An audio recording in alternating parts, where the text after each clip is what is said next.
So it's fairly easy to do the rough math if you know anything about percentages and ratios. But I'll throw this one at you because I see this often.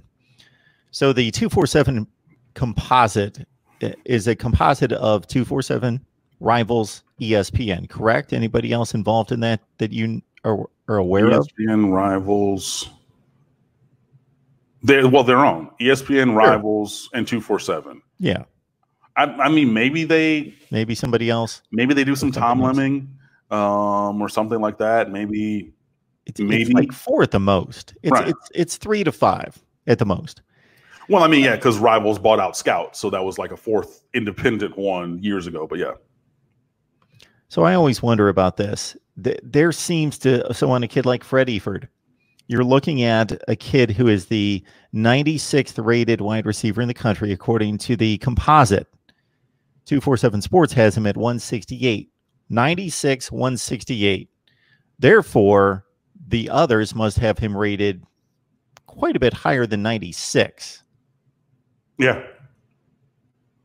So that's a pretty big disparity. And I would think the more the kids play and the closer we get to evaluation, the final evaluation and the final grade, that they would generally, not on every individual player, but on most, that their evaluation of that player and the rankings would coincide closer.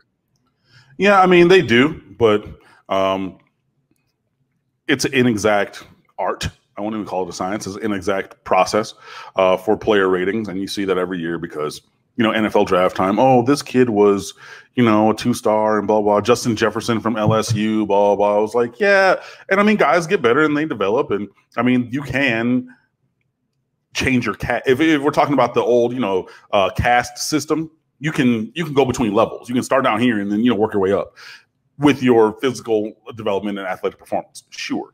But in the most part, rankings are pretty on. They're pretty dead accurate for the most part. So, I mean, yeah, and I mean, it does take multiple points of data to get there. You know what I mean? If you see a guy one day and he has a bad day, he can look like everybody's All-American.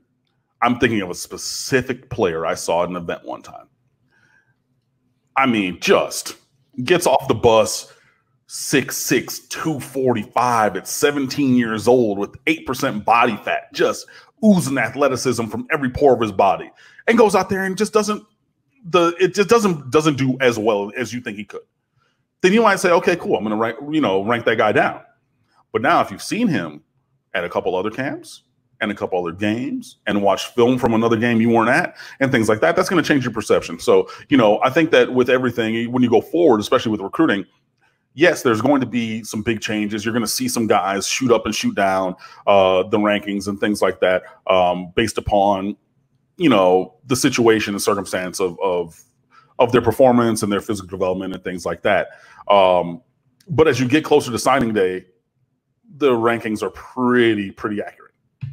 Yeah, so the point I'm making is that if you're capable and competent at what you do as an evaluator, and I am, let's say we're the only two involved, and we're rating said quarterback, and he's 2 years away from his final commitment and signing, and I've got him rated number 3, you've got him rated number 33, that one of us, if those rankings and ratings and evaluations hold, one of us is going to be a lot more right than the other one. But I think as we gain information, unless he finishes and he's generally the 16th best quarterback in the country, then we're both on the opposite ends. But I would think that as we gain more film study, more information about the kid, that our evaluations, if we're both good at what we do, and I'm not talking about every single player in the country, but generally our evaluations would come closer to the same. But that's also assuming that we have similar viewpoints, because you can approach things very differently. I'll put it to you like this.